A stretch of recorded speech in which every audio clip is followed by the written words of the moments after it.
Hi, I'm Greg Tran with Gregory Group Real Estate. I'm joined today by one of our top stagers. It's Asha Thune Clark with Haven Space Designs. Asha, thanks for being here with us today. Thanks for having me. Good to see you. Yeah, you too. Of course, we're in this social distancing time, so we've got to do this over Zoom. But I thought it would be nice for you to get some staging tips out to everyone. Today, I know we're going to talk about three main things. The first one is why should you even bother to stage your home. The second one is how you go about finding or picking a stager to work with. And the third thing that we're going to talk about today is how your job, like the staging process is changing a little bit in Sure. this, of course, COVID crisis time. Does that sound good? That sounds great. Awesome. So let's start with the first one. I mean, tell me, why should a seller even bother to stage their house? That's a good question. And that's one that a lot of stagers get pretty regularly is why should I go through this effort? Because you're in the industry, staging makes a huge difference in how buyers perceive a property. Hmm. And if a buyer's not falling in love with your property, if they're not emotionally connected and excited about it, that offer's not going to be high and it's not going to be quick.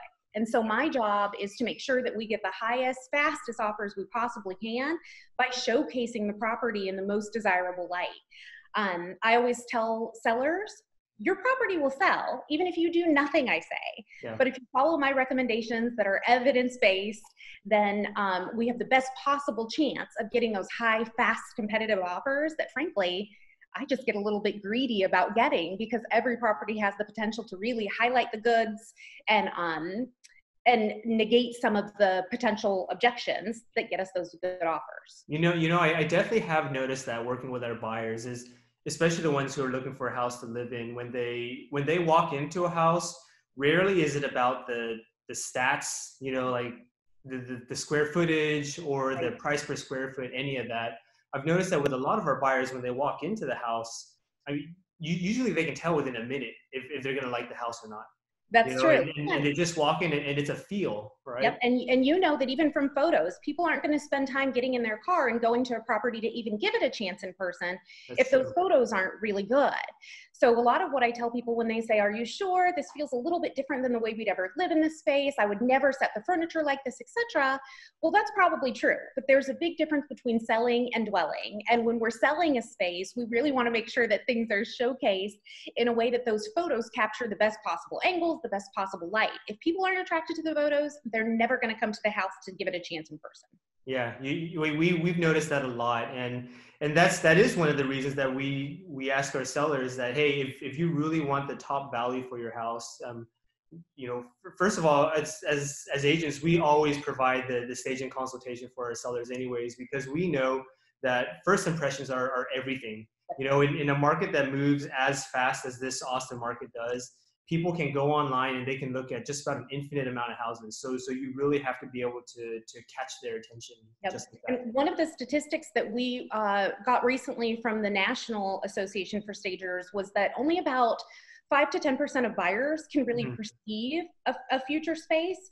So if it's not set up somewhat, that doesn't mean we have the opportunity or the ability or sometimes even the budget to make every house look like it's ready for a magazine shoot. Yeah. But if you can't have that space set up so that you can imagine how nice it's going to be to live there, you're not going to get people hurrying to write you that offer.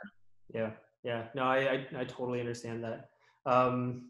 Well, I mean, so it certainly makes sense why you would want to stage a home for sale. Let me ask this: if there's a seller, who was working with an agent and wanted to get their home staged, how would they go about even finding a stager or picking a stager? Sure. So what I always tell, especially my realtors, to look for in a stager is somebody who has some professional accreditation behind their name. Make sure they've actually been through a training process. Mm-hmm. There are a lot of what we call hobby stagers in the industry who are people who may be supremely talented, but haven't actually gone through a staging program where they learn a little bit more about how to run the business, where they know they need to be carrying business insurance, where they're getting continuing education and best practices. They're learning about trends. They're learning about the market. They're learning about neighborhoods, things that maybe talented decorators or hobby stagers won't necessarily know to protect our realtors. And so I always tell my realtors, go on a site like the Real Estate Staging Association. RESA is one of them, where you can find links to pages of professional home stagers who are doing this full-time.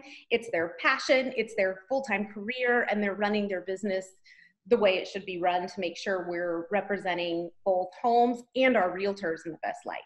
Got it, got it. So it's kind of like the difference between well, I guess you said it, between a professional and a hobbyist. Absolutely. Okay. Okay. And a lot of times I'll get calls from some realtors who say, so I worked with this stager who I noticed was using, for example, true story, who was using laundry baskets, laundry crates to build a bed when I asked them to stage a master bedroom. And I wasn't too sure about that. Well, that's a no-no. A professional stager would never use laundry crates, because what if a child came into that house, sat on that bed, disrupted that bed, etc. So that's some of the differences you might see between a hobby stager and a professional home stager. Got it, got it. And you get what you pay for. So a lot of times if somebody says, oh my gosh, well, I know somebody who will stage for half of your price. Yeah. I say, well, if you're comfortable with them, go with them, but you'll get what you pay for. And a lot of times you will pay slightly higher for somebody who has that professional background. That makes sense. Makes sense. Well, tell me this, because I know how normally, you'll walk into a house, you'll walk around with the seller and talk to them about how best to, maybe set up the home. I mean, how are you adjusting in this, I don't even know what to call it, this COVID social distancing something time? Yeah. So it's been really interesting. Part of what I've done, I think I've even done it once for one of your clients, is some virtual, where through photos I've been able to get a good feel for the space. So we've really increased that capacity. A lot of stagers now through interfaces like Zoom, FaceTime even, those sort of portals are allowing us to still be inside of sellers' homes. Frankly, it's a really good time if you're thinking about selling down the road. It's a good time to get in touch with your realtor and to talk to a stager and find out what you can be doing. We're so immersed in our homes now, it gives us a really good opportunity to kind of pull those things out that we need to get rid of and organize. So the way I've transitioned my business to keep everybody safe and adhere to kind of policy and rules around town is going all virtual. So I've had several clients email me pictures of each room, and then I jump on a phone call and go, okay, am I standing at the door in this photo? And if I am, is there anything I can't see?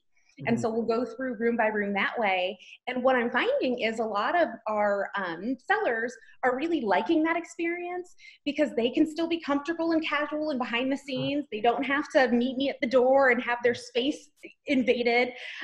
We usually have a lot of fun when I'm there in person too, I hope. At least I'm having fun. Yeah. But I think they're really enjoying the process. And one thing I tell everybody I work with is text me if you have questions. Text me if you move something and it doesn't feel quite right or you want to make sure it's okay. And people are really taking me up on that now. Yeah. So I'll text going, okay, is this good? Is this how it's supposed to look? So we're able to still get some quality staging services out even in this time where we can't be in a home. That's awesome. It's cool to see how businesses are pivoting and just shifting how they do things for these new times. Yeah. And home is still important, and our plans for selling and buying, etc., don't come to a halt, as you know. So there's still some of those things that need to get done. And frankly, now we have the time at home to focus on them. Yeah, it's totally true. Well, thanks for joining me. We're going to cut this one off, and then we're going to come back together in a little bit to give people some real practical tips on how they can spruce their home up and get it ready and good looking. Sounds good. All right, bye. Bye.